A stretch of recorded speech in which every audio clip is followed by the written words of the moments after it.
Merry Christmas. Hello and welcome to the Analyst by Vajiram and Ravi, your daily guide to decoding current affairs the smart way for UPSC. It's December 25th, 2025 and today's edition brings two important articles for mains examination. First, why manufacture has lagged in India, unpacking structural constraints, policy gaps and what it means for jobs and growth in the country. Second, violence in jails and custodial torture, a hard but necessary analysis of prison conditions, human rights, and the rule of law.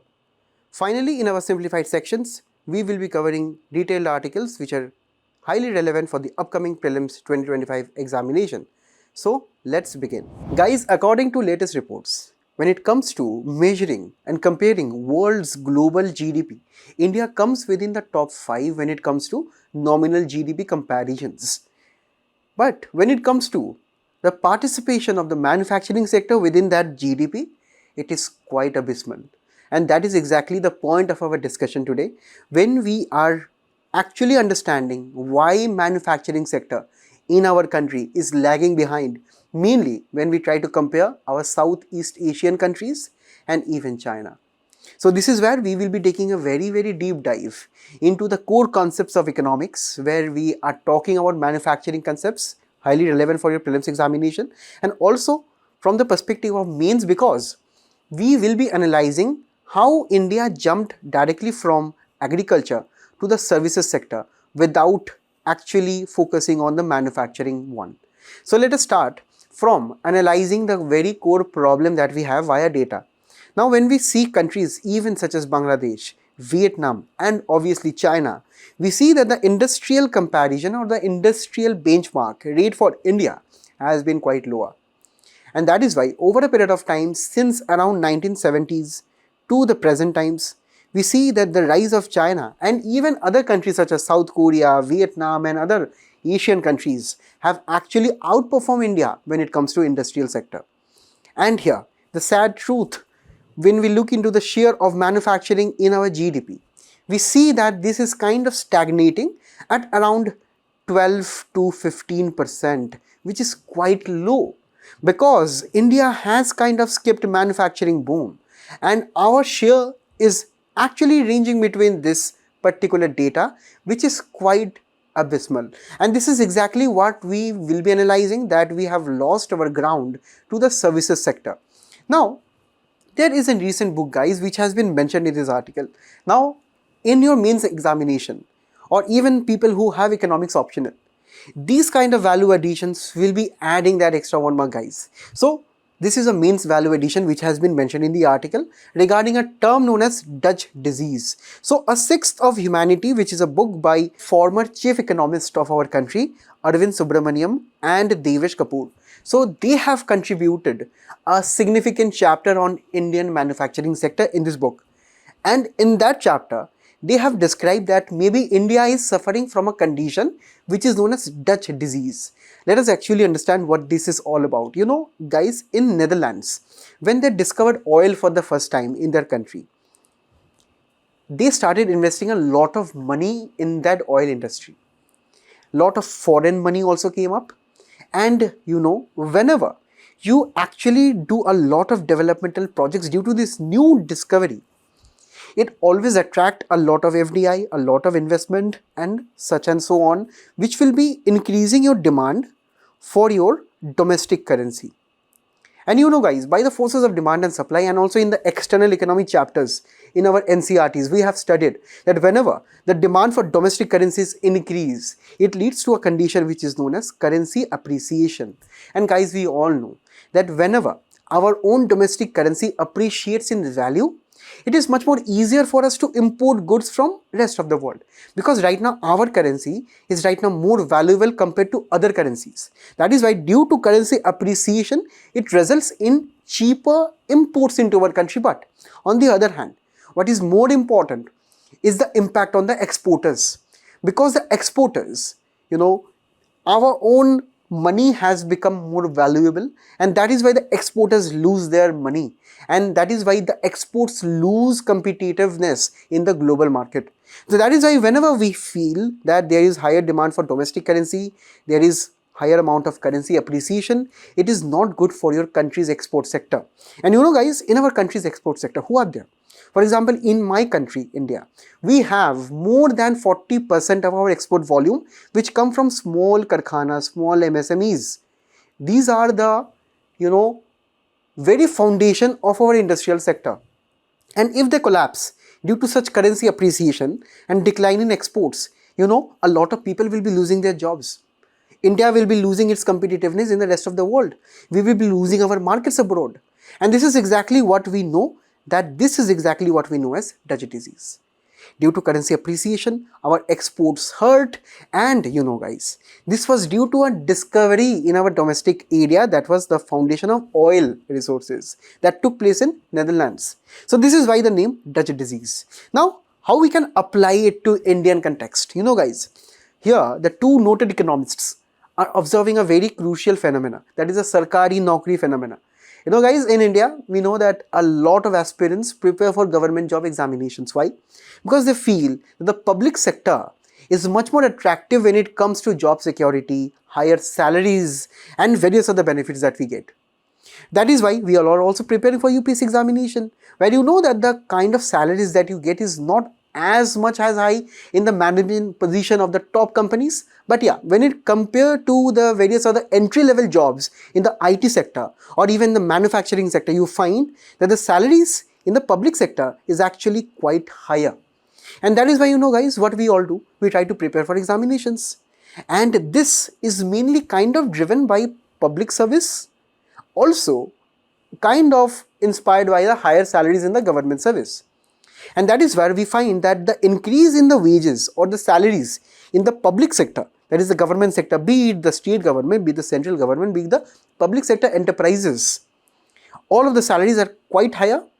But sometimes when we find that the 6th pay commission, the 2nd pay commission and the 8th pay commission, they all lead to salary increases over the government services. But does that increase lead to increase in productivity? Now this is where we are trying to get to the next loop. Firstly, we find that there is a huge craze for government jobs in India, and this leads to higher demand for those jobs. And the main aspect of demand comes from the higher salaries, the higher wages, and these wages sometimes do not reflect proper amount of productivity. This is what we have discussed so far. Now, when we talk about more and more people who enter government jobs, they will be getting higher salaries. So definitely they will be having higher money with themselves. Right? The people who are working in the government services, they will be having higher money. And this level of higher money in the hands of people, what we generally know as money supply, this will be increasing. This will be increasing for the inflation in the country. And guys, whenever we have these kind of inflationary pressures, right, and on the other hand, if we find some aspect of currency appreciation, which is the real exchange rate appreciation, then we find that the exports of our country will be impacted again. Right? So in cases of higher inflation, and if that is combined by a real exchange rate, which these economists have kind of studied with reference to India's economic history, we find that the high purchasing power of the government employees create inflation, further dry up the imports of our country. Because why? Because due to inflation, the domestic goods are actually quite expensive. So it makes sense to import the cheaper manufactured goods from the rest of the world. And that is what India has been doing. If you can try to relate with what is happening right now, we try to import the raw materials of our pharmaceutical sector. We try to import the raw materials in our renewable sector, such as solar modules from China. So why? Because the prices of such commodities in the rest of the world, and when it comes to the manufacturing process, is much more lower. And this is exactly what is happening right now. And this is dealing a death blow to our country. Indian industries, Indian factories are shutting down. They're losing to cheaper imports from the rest of the world. All this happened due to this kind of Dutch disease that India is facing. So this is what was the main argument. But in the same article here, they have given a counter argument too. That is where comes the term known as induced innovation. Now this theory tells us that higher wages are actually good for the country. Why? Because countries such as UK and Germany, whenever they have faced higher wages, they would go to technology. I mean, they will be going from an old technology to a newer technology where they can get better amount of output, right? Starting from industrial revolution and to the modern day, where if you find that the machines are kind of replacing human beings, because simply the human beings earlier used to demand higher wages to do the same task that the machines would do much more efficiently and in much less time. So this means that this innovation model, when it is actually having previously higher wages, it can lead later to better technology, right? And this will be leading human beings to invent machines to actually save money. And the higher amount of technological growth, the better it is for our country also, for our economy also, because we will be then going to the next best technologies as UK, Germany, US, all of the countries have done. But if we do not, for example, if in India's case, this is a paradox, this means that we will be reaching a dead end such as this wall, right? The structural barrier is consisting of so many things that we are going to discuss in the next slide. Now, initially, we have to understand that if in India, right, if the government servants are actually paid higher wages, for example, which is causing inflation, and also historical records of currency appreciation and higher amount of imports and lower exports, India must be in a better position to actually go to better technologies. But this is not the case. Why? Because mainly in our country, we actually follow a very cheap labor policy, such as people who can find easily jobs on Swiggy, Zomato, Blinkit, Ola. These are all platform-based economy. These are actually gig-based economy. These are not permanent employment or not formal employment. And this is where we have to understand that such amount of companies which are coming up in India, they actually rely on technology. If you find that these are all companies which rely on digital technologies, but those digital technologies also employ labor who are informal labor, right? So this means that despite technology which we have in our country, we are actually not getting rid of the cheap labor, right? Wages have not risen uniformly when we talk about the private sector here. So this is where the private sector comes in. And even when we talk about the services sector, we have the entry-level IT jobs at a very lower salary. Also, when we talk about the various firms in our country, when it comes to industrial sector, such as the MSMEs and the small industries, they are huge in number.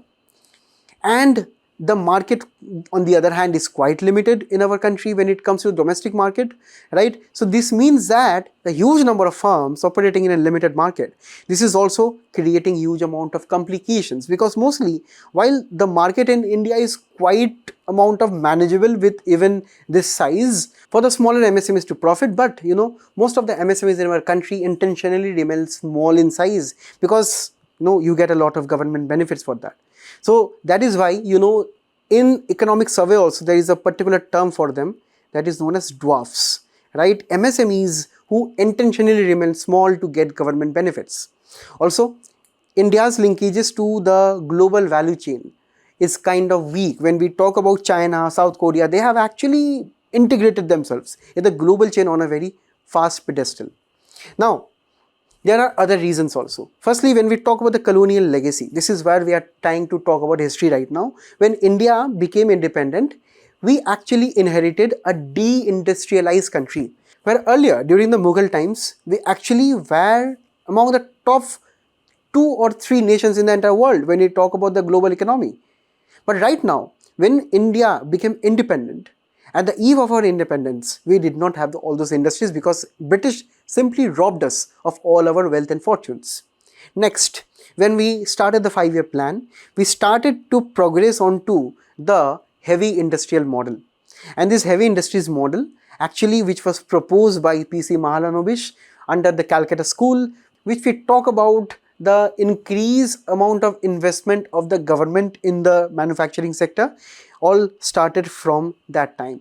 So from the second 5-year plan onwards, when we adopted this heavy industrial approach, we also adopted the license Raj. The license Raj created a new kind of regime where the government actually used to give licenses to the manufacturing sector. And also most of the heavy industries were actually looked after by the government. And the investment of private sector was kind of very low.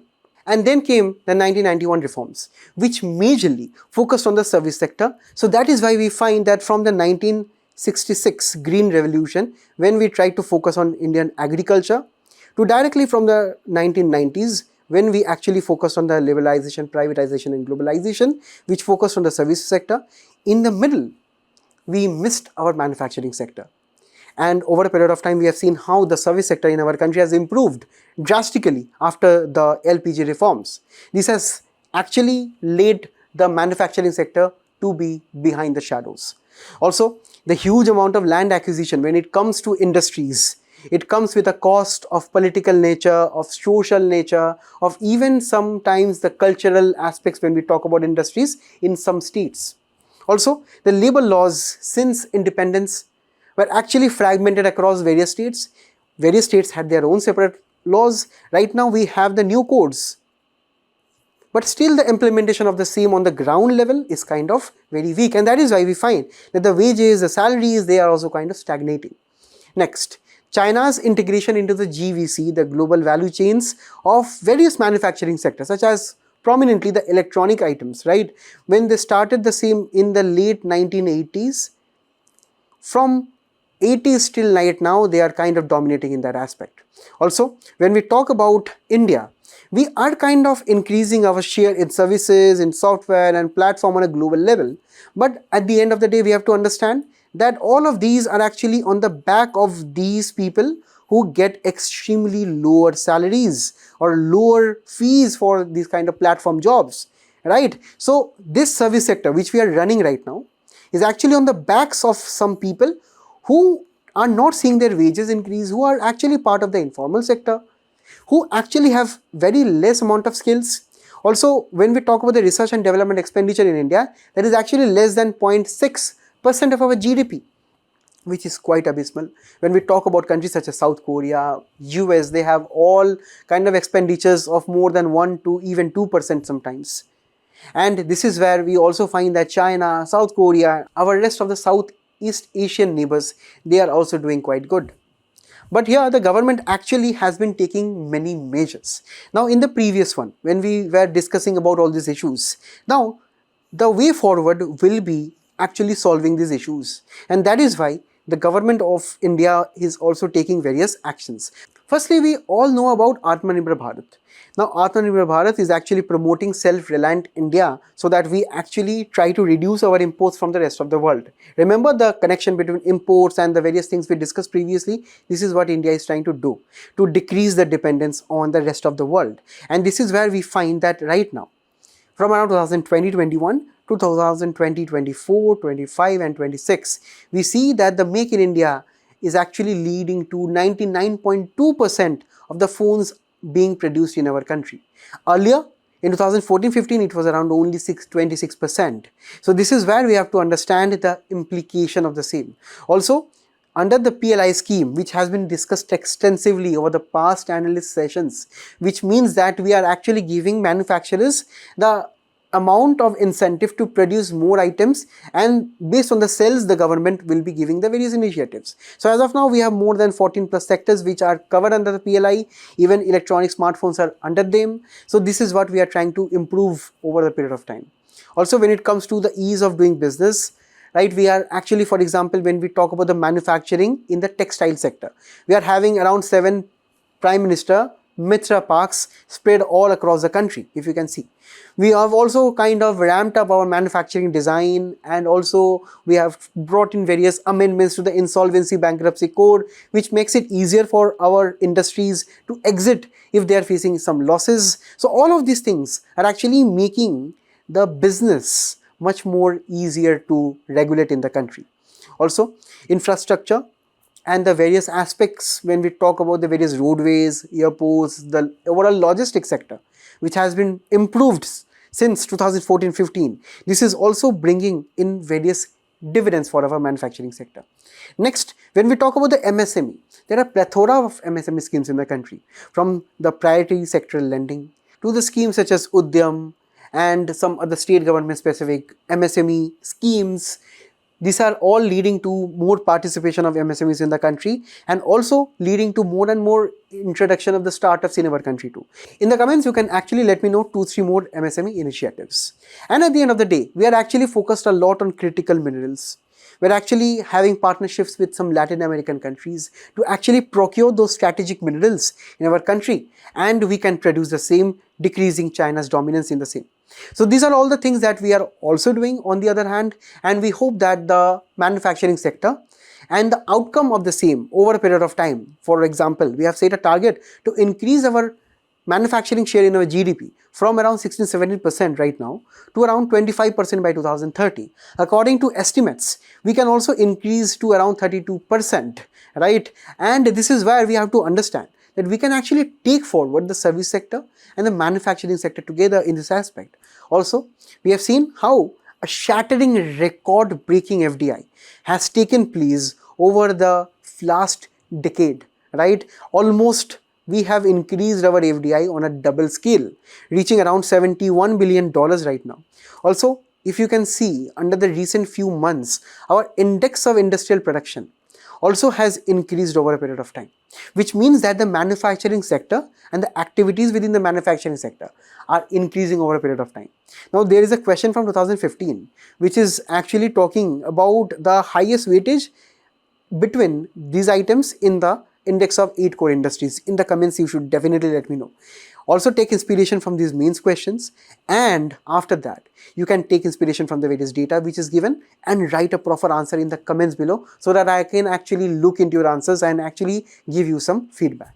We'll now moving on to the next one. Often in the newspapers, we hear this term such as custodial deaths. Now in this article, there are some events which have taken place in the state of Himachal Pradesh. We are not going to discuss about the case specifics, but we are actually talking about the theme of custodial torture in our country. And this is what brings us to the attention when it comes to violence that takes place in Indian prison. And this is extremely important for your prelims topics of polity and governance, and the topics of custodial torture and laws as sources of ethical guidance as a part of your GS paper 4. You know guys, in the country, we actually see a lot of instances of custodial torture. The greatest example was shown in the movie known as Jai Bhim, wherein the stakeholders in this movie actually faced custodial torture, and that torture led to a brutal death of the protagonist here. So this is where, this happened in 1993. The practice still continues till date. If you can see the states of Gujarat, Maharashtra, Uttar Pradesh, Tamil Nadu, Bihar, these custodial torture deaths are still there in the country. And guys, these are just reported cases. Most of the cases related to this violence in our Indian prisons, I can vouch for that, more than even 50% of the same are not even reported. Because sometimes if you have watched this movie Jai Bhim, you know that people in the country do not even know their rights sometimes. Because mostly here, the poorer sections of the population, the vulnerable sections of the population, and the various other classes who are not aware of the same, of their constitutional rights, of their legal rights, they face custodial torture. So when we try to define the same, this means that this leads to an infliction of physical or mental suffering on individuals in police, judicial, or military custody. So whenever we are trying to write some good answers, we have to write some good introductions. So this is where we find that the custodial torture can take physical and psychological forms. Physical means that the person is beaten up, white and black, electric shocks, even sexual violence in cases of female custodians. Also, psychological stress, such as sometimes the police does not let the inmates sleep properly. They give them threats over a period of time. They also try to humiliate. Now, according to the various NCRB data, right, we find that in 2020-21 they actually declined, but the numbers rose again in the next year, and perhaps in the latest figures the number is even more. Now, this brings us to some concept of police custody and judicial custody. Simply, police custody means that a person is held up in lockup at a police station. On the other hand, the person is actually, or the suspect is sent to the jail under the magistrate. So in police custody, the police officers actually take case or take note of those inmates. But when we talk about the judicial custody, they are under the jail superintendent. Also, with reference to the various interrogation which take place, right, in police custody, it is much more active because police have full access to question, to torture those inmates. But when we talk about judicial custody, it is the responsibility of the judicial magistrate. But also, we have seen various instances where suspects actually face a lot of violence under even judicial custody. So based on this information, you let me know what is the answer to this PYQ in the comments below. Now, guys, this torture is taking place since centuries in our country due to lack of proper laws. When we talk about total ban of torture at the hands of police, that we do not have. But on the other hand, we have some constitutional provisions, we have some legal provisions, and also we are actually having some judicial pronouncements. Firstly, when we talk about the constitutional provisions, Article 21 gives you the dignity of life, the right to live with dignity. That means, obviously, the innate nature of this Article 21 is that you should not face any torture. Even if you are actually in prison, you should not face the same. This is your constitutional fundamental right. The other fundamental right is also there, Article 20 subclause 3, which tells you that you cannot be a witness against yourself. Sometimes what the police do, they force those suspects, they force those inmates to forcibly agree to some crime that did not commit. This also have taken place in Jai Bhim, right? Also, Article 22 subclause 2 tells that you have to be produced before the magistrate within 24 hours. So these safeguards are there. But what happens, guys, the people are not aware of these things. Also, with reference to latest BNS provisions of 2023, a specific clause has been fitted in that voluntarily causing hurt or grievous hurt to extort confession is illegal in the country, and it will be punished with penal offences if any police officer is found to be the same. Also, judicial inquiry by a magistrate has been made mandatory. Also, under the Evidence Act, a separate act, not under the BNS, right? Any confession made to a police officer is not valid in court. This means that kind of indirectly we are understanding the significance of these events, that this custodial torture is the harsh reality and we have to get rid of the same. Now, we also have a global convention, the United Nations Convention Against Torture, which was signed in 1997 by India, but India did not ratify it. That means India is not a part of the agreement here, part of the convention here. Also, we find that D.K. Basu versus State of West Bengal, 1997. This has been the golden framework for custodial torture. We will be looking into the next slide here. Also, the state of Uttar Pradesh versus Ram Sagar Yadav, the Nambi Narayan case, all of these cases have condemned the amount of custodial torture which takes place in the country. Now, all of these are taking place. The judicial pronouncements are there, the constitutional pronouncements are there, legal provisions are there. Still, such cases are going on. And all of these also led to the intervention of the National Human Rights Commission in various periods of our country, where such reporting of the custodial torture and deaths, if at all those torture leads to deaths, they must be reported within 24 hours. This is also applicable to rape. So this means that we are actually having the safeguards. Also, under the same case of D.K. Basu, this is actually known as Bible of custodial jurisprudence. That means that if at all someone is arrested, there must be a proper detailed procedure. The police must wear visible accurate name tags so that they can be identified later on if they are torturing that suspect. And later on the suspect is actually accusing some police officer of that. Then that person should be held. Also, some arrest memo has to be prepared, a detailed report has to be prepared. And that report has to be signed by a witness, preferably by a family member of the suspect. Also, information should be conveyed. Many times what happens, police pick up those suspects from their homes. They do not even inform their friends or family members. Medical examination must be done every 48 hours, right? This means that if we are obeying the Supreme Court order, custodial torture can be identified by a medical examination.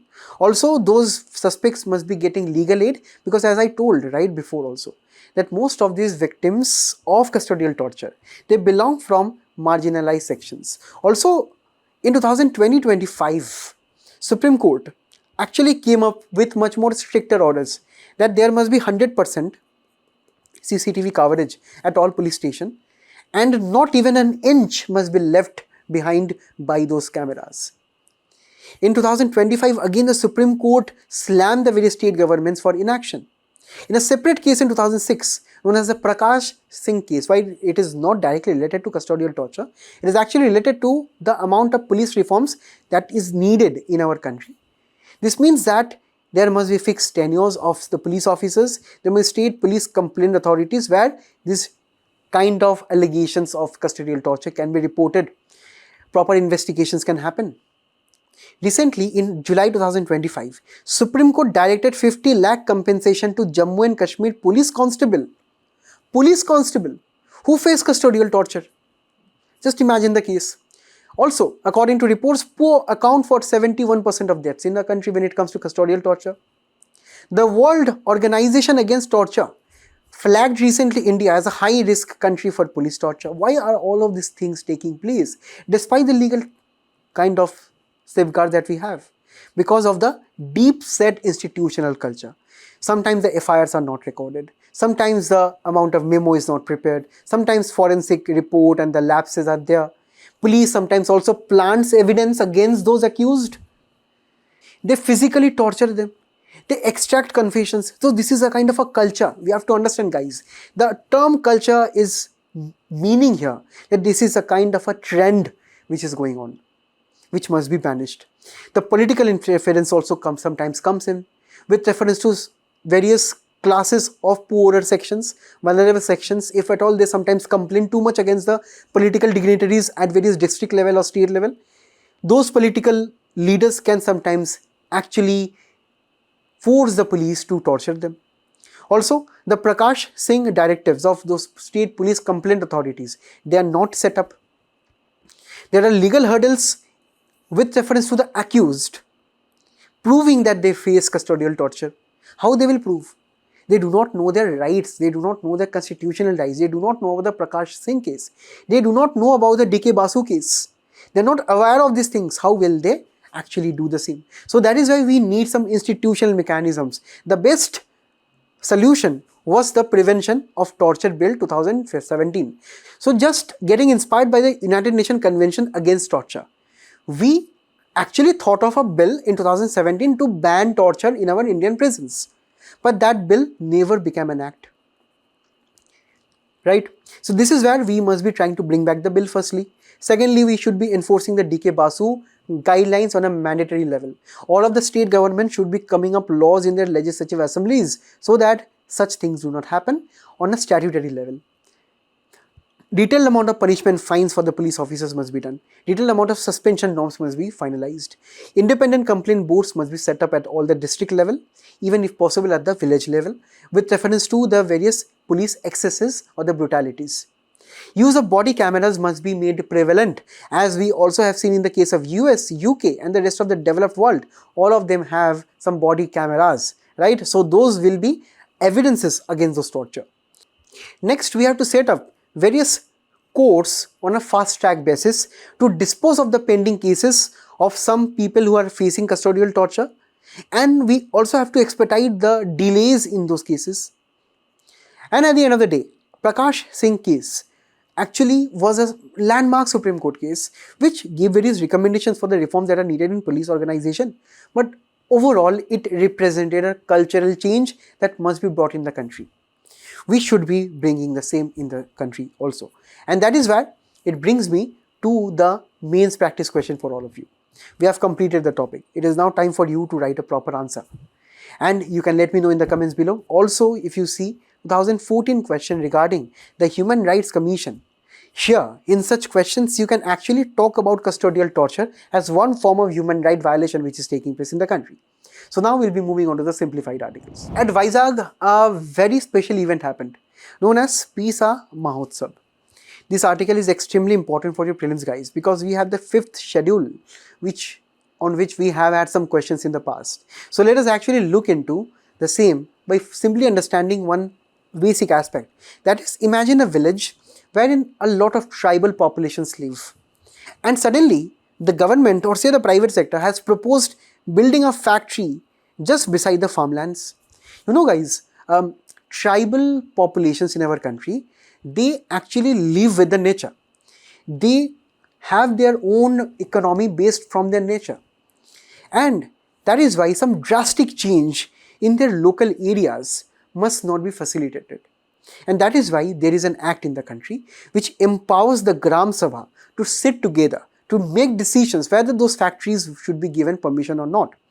Because it is their own agricultural land, it is their own hereditary practices, their cultural practices, their traditional knowledge, their language, their culture, everything is linked with reference to these kind of activities. That is why the PESA Act empowers the Gram Sabha to actually undertake various important decision-making functions in the village. It was recommended in 1995 under the Bhuria Committee recommendations. Now, we have to understand, guys, that with reference to empowering the Gram Sabha, this is not something new which happened in 1996. Already something happened in 1992, which is the 73rd Constitutional Amendment, which brought in the role and the rule of the village panchayats at the local level. Now these village panchayats, they look at the ground affairs, but when it comes to the tribal areas and the 5th schedule areas, we needed some special permissions. We needed some special powers that the Gram Sabha must be having in addition to the 73rd Amendment. So 73rd Amendment excluded those 5th schedule areas, and this is where we find that the Bhuria Committee recommended that we need to modify the 73rd Amendment and we have to pass a new act, that is the PESA Act, and that is where we can do the same. And here we have right now 10 states in the country: Andhra Pradesh, Telangana, Chhattisgarh, Jharkhand, Madhya Pradesh, Maharashtra, Orissa, Gujarat, Rajasthan and Himachal Pradesh, wherein the Gram Sabha is empowered with reference to these 4 pillars. Firstly, when we talk about the village resources, ownership of the minor forest produce, like the various tendu, honey and the wax of the villages should be at the behest of the Gram Sabha and the members who are participating within the Gram Sabha. So mainly it should be a collective tribal decision to exactly understand what to do with those resources. And based on the minor forest produce, this is a major economic resources for them. Now, the power to grant licenses for those minor minerals such as sand, stones, all of them rest with the Gram Sabha. Right? So this is where we have to understand that with reference to any development activities, the Gram Sabha is actually quite crucial. Also, the water bodies and their management, the Gram Sabha is empowered. Next pillar is regarding land protection. Under this PESA Act, we have mandatory consultation with reference to any land acquisition project for any industry. And here the Gram Sabha will be looking after those proposals and the various aspects. Also, when we talk about the land grabbing by industrialists, by politicians, from the tribals, so here also the Gram Sabha is empowered to do the same. Also, with reference to the very social control, such as enforcing prohibitions such as controlling the sale of liquor, consumption of liquor, or the management of village markets, or say the control over money lending to the various tribals to stop debt culture among the tribal population. So all of these things are also regulated by the Gram Sabha. And at the end, all of the cultural traditions, the traditional knowledge, so those are the various aspects where the Gram Sabha is also empowered to. So here there is a question from 2013. You let me know what is the answer of this in the comments below. And here, when we talk about the PESA Mahotsav, this is taking place in Vizag, which has attracted people from all across the country. They have accumulated here and they have kind of participated in hundreds, where students, self-help groups, athletes and even folk artists have participated. Why? Because there have been some mention of some cultural elements of some states, if you can see here. All of the states belong to the 5th schedule and they come from the PESA Act areas, and you can look into the various details of such cultural traditions which can be important for prelims examination, guys. So starting from Gusari dance, the Thatiya Lok Nritti, tribal cuisines of Siddu, Chitta, millet momos, right? The stone brass fusion from Maharashtra, from Gadchiroli, right? The Kukuruku chicken, which is a famous store from Jharkhand, Orissa tribal dance, right? So all of these things are showcased at this Mela. So let this be some prelims fodder for all of you and be some men's answer material for your examples in the mains answers. So now let us move on to the next one. This article in the Hindu is talking about the recent trends of the various storms which take place over North Indian Ocean. Highly crucial article, guys, for the topic of climate change, for the topic of how storms form over Indian Ocean, and also about disaster management. So let this article be a kind of a universal example for all of you when it comes to the impact of climate change on Indian climate. So this is where, firstly, let us understand the report here. So according to the report, the cyclonic disturbances over the North Indian Ocean have dramatically and drastically changed over the last century. Firstly, when we talk about storms here, we are talking about the thunderstorms, which actually develop over warmer waters or over our oceans. During summer, naturally the sea surface temperatures are actually quite higher. And specifically, the presence of the North Indian Ocean near the equator and the tropical region makes it highly probable that the various moisture and the water vapor gradually evaporate and they form small clouds. From smaller clouds, they actually develop into depression, then into deeper depression, then finally into cyclonic storms. So cyclones in general are nothing but collection of all these rain clouds which grow larger in size, and with larger in size near the Tropic of Cancer and the equator, these winds start to swirl under the Coriolis force. In the comment section, can you let me know, in our hemisphere, north hemisphere, what is the direction of the spin of the Coriolis force? So this is due to which the cyclonic storms develop. Further, they can escalate into severe cyclonic storm, very severe and extremely severe, based on their wind speeds. So this is where we find that as the wind speed increases, the cyclonic disturbances actually increase and they go to the stronger stages. So this is what we have also some PYQs from 2020 when we talk about the nature of cyclones here. Let me know the answer in the comments below. And I did not go too deep in the cyclones here because this has been covered also previously in the Analyst. What is more important for us? To understand the trends which can be asked in prelims examination, and you can give these points in your mains examination too. Firstly, guys, if you see the trend here, we find an inverted U trend.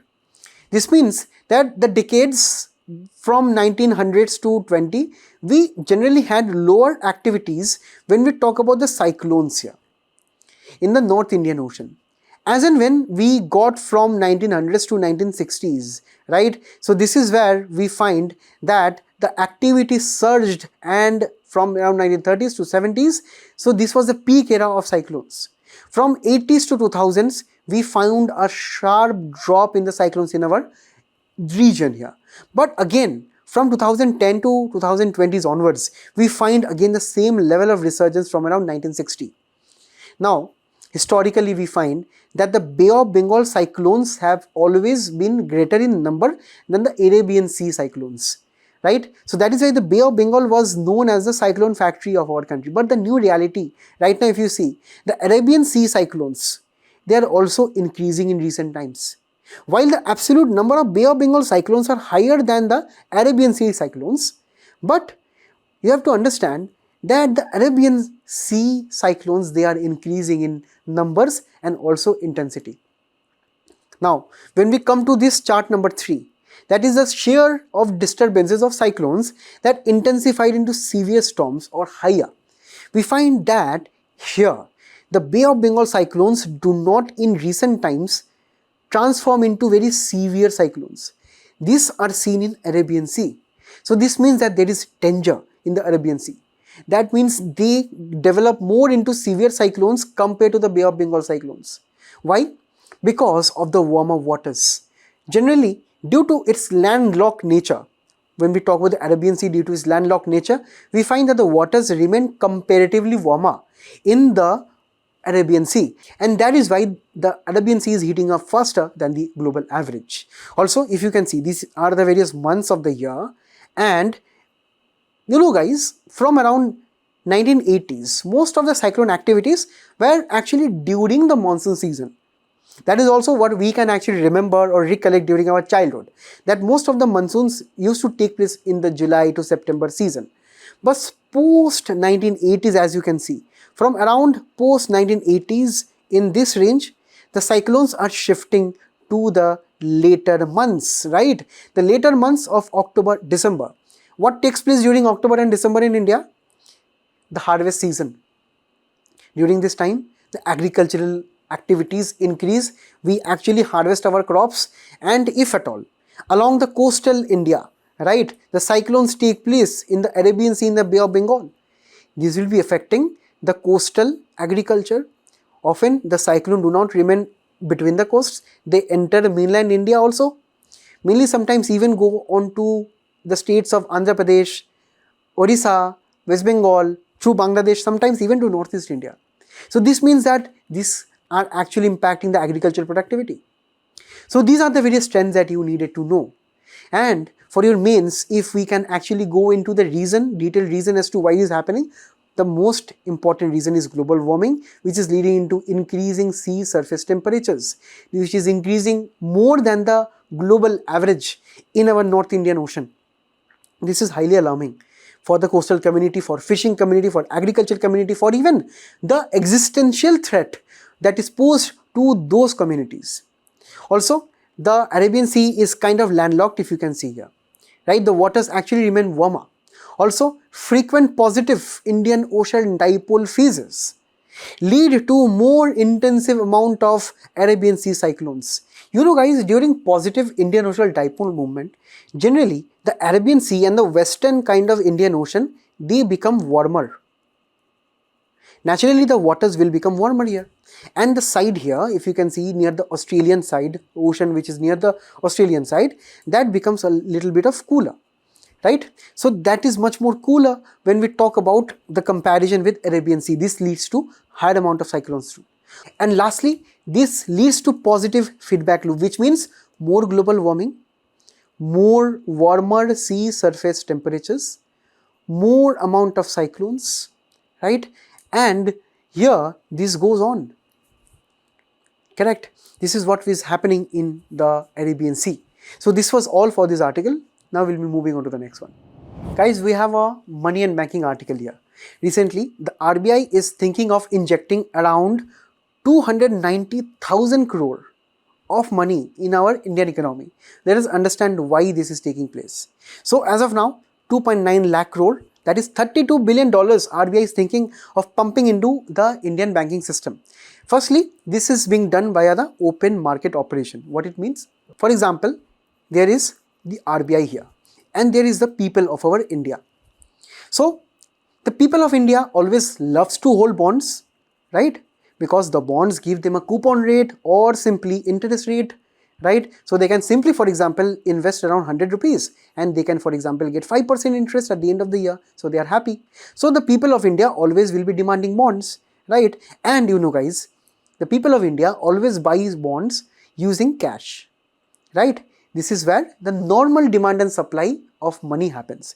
So if you want to keep cash, generally you find maybe the interest rates are lower. That is why you are keeping cash.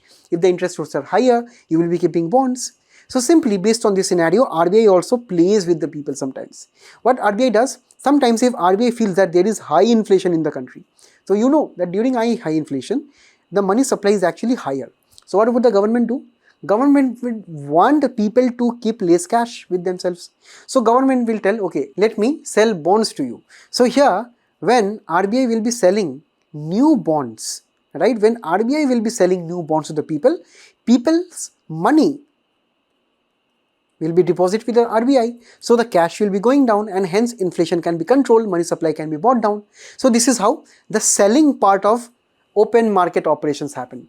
So whenever RBI will be injecting money, it means RBI will be selling money here, right? So this is exactly what happens. So the RBI will be taking the bond and selling to the people, and the banks, or say the RBI indirectly, will be getting the cash, and this is where the banking system then will be having a lot of money to lend to the people so that there can be more investments.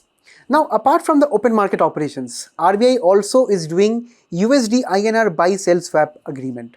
This means that this will be taking place in two stages. The first stage will be involving RBI action of buying $10 billion from the banks. So what will happen? The banks will be giving dollars to the RBI and the RBI will be giving rupees in return. So the result will be that immediate influx of rupee liquidity will be there in the economy. In the second stage, after 3 years, what will happen? RBI will be selling the $10 billion back to the banks, and then the banks will be giving those rupees which they got earlier back to the RBI. So here, in these 3 years, we had temporary more amount of money supply. Why? Because simply the excess amount of dollars are accumulating with the bank. So here, firstly, let us understand why this has taken place. RBI firstly has been doing this in accordance with the various external shocks which is happening. Firstly, the US tariff. The US tariff and so on is actually leading the banks to keep a lot of dollars with themselves. And rupee is depreciating in return. If you demand a lot of dollars, if you are an Indian bank and you demand a lot of dollars, that means you are taking dollars in place of rupees. So the supply of rupee will be increasing in the market, and this is leading to various amounts of currency depreciation in recent times that you have seen. Also, that is why RBI has been fighting with this. From around October to November this year, RBI has sold around $11.88 billion in the market. So when RBI is selling dollars, it is trying to increase the supply of dollars. So whenever supply increases, the price decreases, and in this case, dollar must be depreciating. So this is what the RBI wants, that dollar must be depreciating. And this is why we have to understand that the banks in India are running out of rupee cash. Correct? And this is why this has been done. And also there is another important aspect, that is a forward premium angle. Understand this simply. For example, 25th December is the date today, right? And for example, this is 2025. And after 3 years, for example, 25th of December, 2028. Correct? So the rate of dollar, the value of dollar right now is known as spot rate. Correct? If I am measuring it today. If I am measuring it tomorrow after 3 years, it is known as forward rate. Simply what is curiously being observed right now, that the spot rate is kind of stable of dollars, but the future rates are actually quite higher. Right? That is actually, the gap is known as forward premium.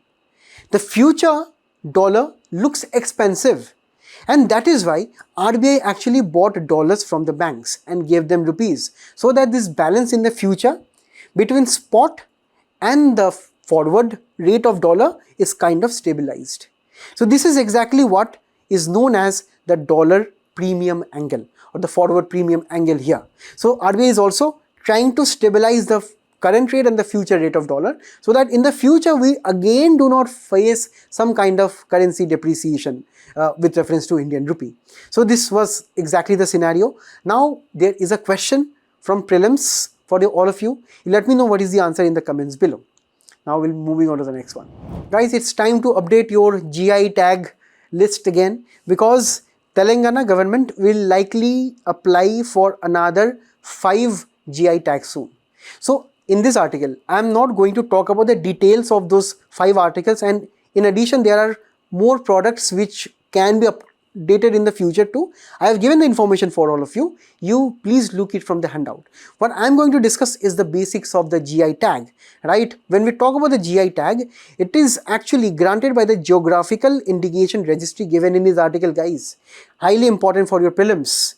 Now this is under the center, not the state government, okay? So why these tags are given? Why these items are sometimes accorded as GI tag? Because they are authentic. They are coming from the exact origin, village, town or city from our country, and no one is copying that.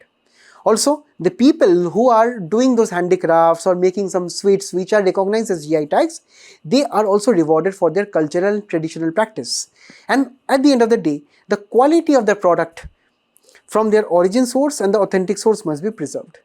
And that is why GI tags are also known as a form of intellectual property right, because these kind of GI tags give the people who have the tags, right, the exclusive right to produce that item for 10 years. the validity is 10 years. But what after 10 years? They can renew it for infinity amount of times. So it means for not only 10 years, for the rest of their lives, they can actually go on to produce those special items. The main act of GI tags is the Geographical Indications of Goods Registration and Protection Act of 1999, and the nodal agency is the DPIIT under Ministry of Commerce and Industries, and the headquarters of the same are at Chennai. So please do remember it for your information, guys. And right now Telangana got these particularly 5 new products. If you can see here, this is where you have to remember the names and approximate locations of the same. You have to actually understand that these products are actually associated with the state of Telangana. That's all for prelims that you have to remember, right? And also you need to know about some minor histories, minor facts of some of the GI tag products which can get approval in the future. Also, in this article itself, there are 4 more articles, 4 more items which are in the future pipeline of the state of Telangana, such as the Armoor turmeric, the Nalgonda chitti dosakai, the Kolhapur Benisan mango, the Nayak pod masks. So all of these can get the tags in the future too. So mainly when we talk about the GI tags, firstly you have to apply for the applications, then the Ministry of Commerce will be sending various government officers to do field studies, documentation will be done in that local area, and finally the patent under the GI tag will be given to those peoples in those areas or those villages or some community. So only those people can do those activities, otherwise you can attract various penal provisions. Now we will be moving on to the last one. In the state of Kerala, there has been rising instances of avian flu or bird flu in general. Let us look at from the perspective of prelims examination firstly. It has been the 7th incident in the region in the last 7 years. So you can understand, guys, every 1 to 2 years some instances of bird flu is taking place in the state. And right now it has hit the duck farming. The industry of the same is on the brink of collapse. More than 50,000 birds have been affected here, guys. And here mainly Alappuzha and Kottayam areas have been affected. And here the National Institute of High Security Animal Diseases at Bhopal is being looking after this matter. And finally, when we talk about the economic impact, the farmers, the poultry business, and the local business houses there all have been affected. Now why we are actually discussing this topic? In 2015, guys, there was a PYQ regarding bird flu here, because it was recently mentioned in the news back in 2015. Now again after 10 years it is in the news, guys. So it is important for us to know exactly what is the disease. So here the bird flu or avian influenza have some natural hosts such as ducks, geese or shoalbirds. They carry within themselves but they do not get affected. But when the transmission happens, right, this can impact the domestic poultry, right, the normal poultry which is done on a commercial level. So here H under the avian influenza stands for the hemagglutinin. This helps the virus enter the cell. And on the other hand, neuraminidase is another enzyme which helps the virus exit the cell and hence transmit the same. These are the various applications that the virus use to make themselves distinct, and that is why they have so many names: H5N1, H7N9. So this is where the name is coming from. And it can lead to 2 kind of conditions. First, a mild condition when this hence will be leading to lesser egg production. Right now, if these birds are facing highly pathogenic HPAI kind of avian influenza, it is extremely fatal for poultry. And this is exactly which is happening in Kerala because of its open rearing system. Sometimes the ducks, the hens, the chicken, all of them, they are allowed to mix freely within themselves, and that is why this transmission is taking place. Also, India lies on the Central Asian flyway. So this is a flyway where all the migratory birds, mainly from the Central Asian region, they come to India and they go back right forward and even back to Siberian plains. So these kind of intercontinental transport of birds lead to transmission of various serious diseases. Also, in Alappuzha, there are interconnected canals where water easily flows between these canals, where those waters can also carry these virus, because these virus stay active between the same. So this is where we have to analyze that this disease is particularly very, very infectious for the entire population of the poultry industry in Kerala. That is where the government actually, under the One Health approach, where our environment, our animals and us, human beings, have to be treated as one health approach. In 2021, the government of India came with an action plan, with a protocol. Firstly, between 0 to 1, if at all this kind of bird flus are being spread, right, between the infected zone, culling must be done, or killing of all domestic bird, whether they are infected or not. A very sad, brutal thing which is done just to prevent the spread of the diseases. Also, those birds should be buried deep or bleached with bleaching powder, and farmers also will be given a compensation rate per amount of bird that has been culled. Also, from 1 to 10 kilometers of radius, right, ban on movement or sale of poultry or eggs are done. Also, random testing has been done. So this is what Kerala government is aspiring on to do the same. Right now, we have completed the entire discussion. A Merry Christmas to all of you. A Happy New Year from my side to all of you guys. Thank you for being a very patient audience. Please do attend the quiz which is following up. Till we meet again in the next year, guys. All the best and best of luck. Thank you.